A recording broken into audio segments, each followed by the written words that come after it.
Alright, so in this video I'm going to just kind of do a quick overview of the long course for the Buffalo Mountain Bikepacking Adventure here. So I'm trying to look at my screen and look at my phone for my notes to make sure I don't miss anything. So basically, like I said in the main video, you'll want to make sure that you've got these routes downloaded. What I would suggest is probably having both, just in case the first day cooks you on the long course. You decide I want to take the shorter route home. Then you can always cut the route short and get back a little bit quicker. Obviously, on the long route, you can see that there is a pretty easy way to cut out about 8 miles if you wanted to, by just continuing on what is this, Caroline Road to Adams Branch. That's a super easy cut out. So if you're at this point in the route and you're like, I'm ready to get back to the car, then you can always do that and cut that out and make that really short.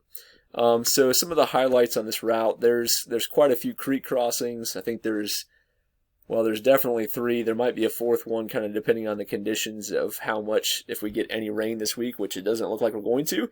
So all the creek crossings might be pretty low, but we'll have one pretty early on.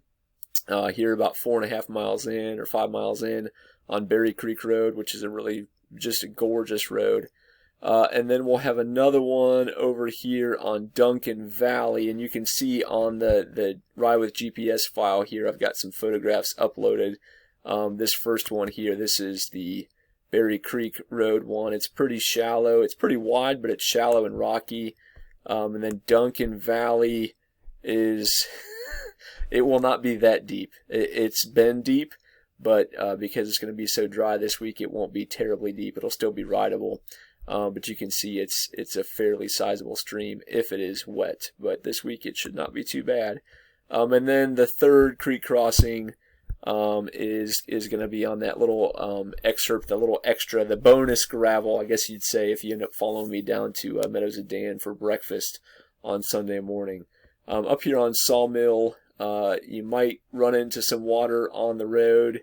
Sometimes the creek, you'll see it's really pretty, but sometimes the creek kind of overflows and into the road. It is what it is, but it's not too bad. That's pretty seldom that happens. So unless we end up getting some, thunderstorms later on this week, which it does, like I said, it does not look like we're going to, that road will be fine. The only other road that's kind of rowdy is Wildwood, which is about 2/3 of the way through the first day. It's right here before you get back to 221. So it's about 27, 28 miles in.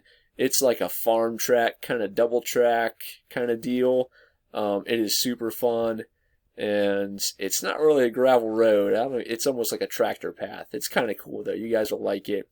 So those are kind of some of the road highlights. You've got some other views like, there's a lot of really good views of Buffalo Mountain, which is why I named this the Buffalo Mountain Bikepacking Adventure. On the second day, if you follow the full course out here kind of at the peak, you can kind of see on the GPS that this is kind of the peak. You've got an awesome view of Buffalo. You'll have another really good view of Buffalo on Sunday morning, going on to Emmanuel Road from the campground. There's a bunch of awesome views on this route, so I think you guys will really like it. There's a lot of really pretty stuff, pretty valleys, really good views of the mountains. You get some good views north, looking up towards Max Mountain, which is really cool. So there's some good stuff to see. I think you guys are going to get a lot of enjoyment out of this course. Hopefully it's not misery and suffering. Hopefully it's more enjoyable than that. So on Saturday afternoon, about 30 miles in, we'll be down here on 221 for just a brief little snippet, and you can see that it's like downhill. So there's traffic, but we're going to be going downhill, so it's not too long. There's a couple options here if you decide you want to get some like legit food. Midway Grocery is kind of like a little gas station kind of deal, but they've got like a little kitchen in the back. I stopped there a couple of weeks ago and got what they call the Chuck Wagon, which is basically a deep fried hamburger, which was pretty good. But it's kind of like, typical gas station diner type food. Wildwood Farms just down the road here on the left hand side is a little bit more highbrow. It's a little bit nicer. I mean, I don't have any issues with Midway. It was good. The food was good and everything. But Wildwood's got some more selection. They have live music, but we're gonna miss it. They did live music. The bluegrass does not start until 5, which I'm sure will probably be off that part of the course by 5, unless we're just kind of really taking our time. But they've got a bunch of different sandwiches there too. They've got a grill. So if you're wanting some like legit food on Saturday afternoon, before you obviously get to the campsite and you don't want to take sandwiches or something with you on the bike, then those 2 places are great to stop. I will definitely be stopping at one of them. So if you're riding with me, then I guess we can kind of figure out where we want to stop. I think Wildwood probably has a little bit more options. Midway's got burgers and things like that, hot ham and cheese. My buddy that I was riding with got a hot ham and cheese, and it looked pretty delicious. So there's some options for food on the course. Obviously, you can get water at those places as well. Let's see, what else do I want to make note of?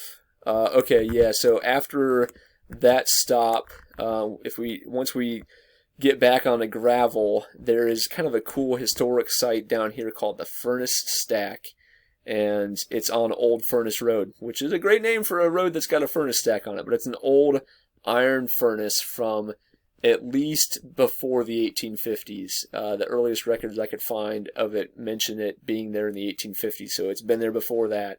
But it is like a massive stone fireplace set kind of back in the woods. It's really cool. It's worth a stop. It's kind of tricky to find. I'll make some notes in the email that I send out, so that way you can, if you're not riding with me or something like that, or if you dropped me or whatever, or you decide you want to just take your grand old time and you don't want to ride with anybody, I'll make sure I've got directions in the email that tell you kind of how to find it. It is kind of, like I said, hidden a little bit.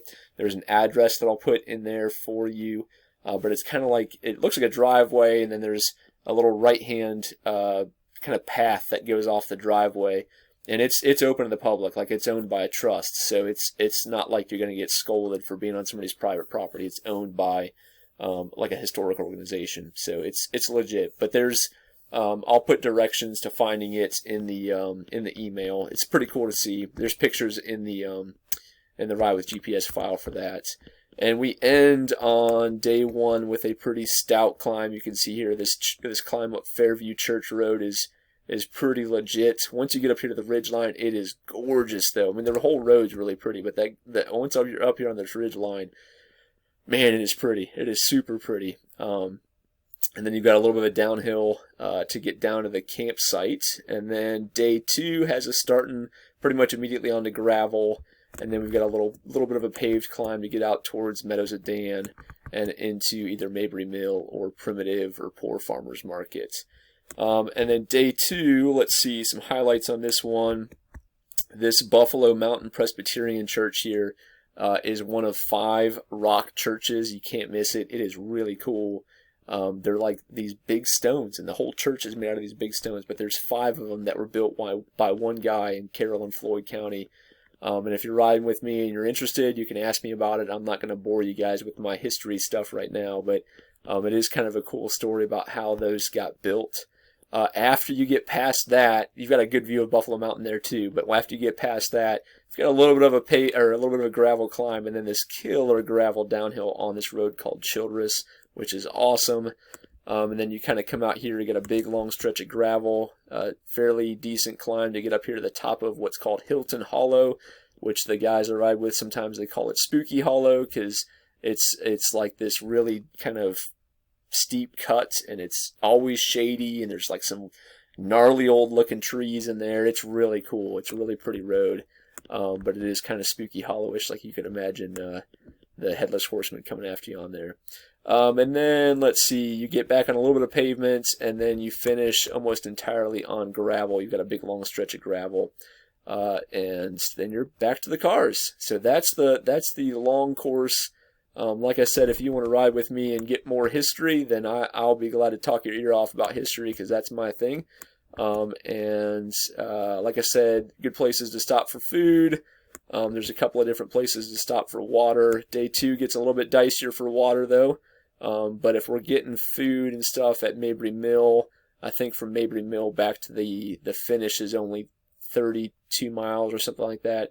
So if you've got 2 fairly large bottles or a nice bladder in your frame bag or a camelback or something, then you're not going to really need water probably. But there is, we could always stop at this Kanawha Valley arena if we needed to. And there's a bunch of churches too. Sometimes the spigots are on. So cool. So that's the long route, and that's this video.